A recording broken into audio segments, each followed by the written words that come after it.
Hallelujah, praise the lord. मसीह में आप सबकी सलामती हो खुदा के पाक कलाम में से।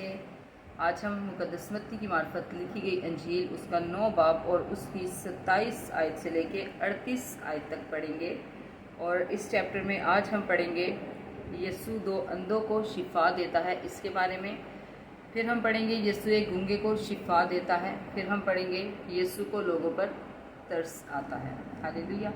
तो आइए मेरे साथ खुदाम के पाक कलाम में से मुकद्दस मत्ती की मार्फत लिखी गई अंजील उसका 9 बाब और उसकी 27 आयत से लेके 38 आयत तक पढ़ेंगे।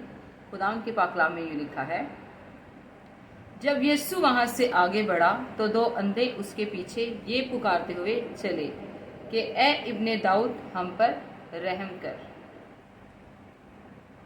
जब वो घर में पहुंचा तो वो 2 अंधे उसके पास आए और यीशु ने उनसे कहा, क्या तुमको एतकाद है कि मैं ये कर सकता हूँ? उन्होंने उससे कहा, हाँ खुदावंद। तब उसने उनकी आंखें छू कर कहा, तुम्हारे एतकाद के मुआफिक तुम्हारे लिए हो। और उनकी आंखें खुल गई।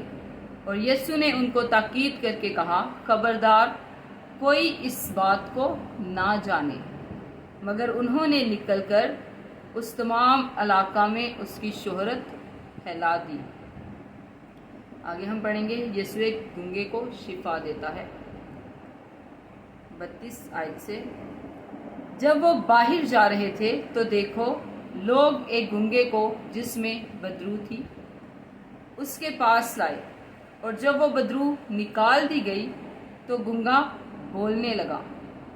और लोगों ने तवज्जुब करके कहा कि इस्राएल में ऐसा कभी नहीं देखा गया। मगर फरीसियों ने कहा कि ये तो बदरूहों के सरदार की मदद से बदरूहों को निकालता है। आगे हम पढ़ेंगे यीशु को लोगों पर तरस आता है। 35 आयत से पढ़ेंगे, और यीशु सब शहरों और गांवों में फिरता रहा और उनके इबादत खानों में तालीम देता और बादशाही की खुशखबरी की मुनादी करता और हर तरह की बीमारी और हर तरह की कमज़ोरी दूर करता रहा।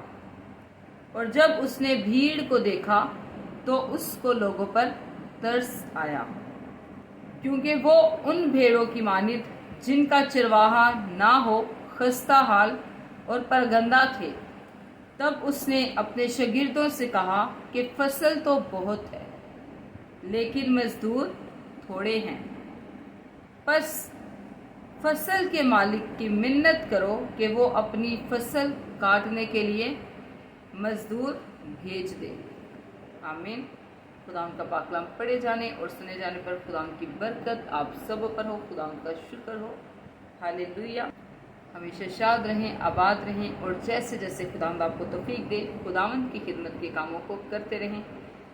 और इस वीडियो को दूसरों के साथ भी शेयर करें ताकि जो बरकत आप खुदा के कलाम को सुनने के वसीला से रिसीव करते हैं, इस बरकत को दूसरे भी रिसीव करें। आपने ना सिर्फ अपने घराने के लिए बरकत का बायस बनना है बल्कि दूसरों के लिए भी बरकत का बायस बनना है। आमीन। God bless you. Praise the Lord. Hallelujah. आमीन।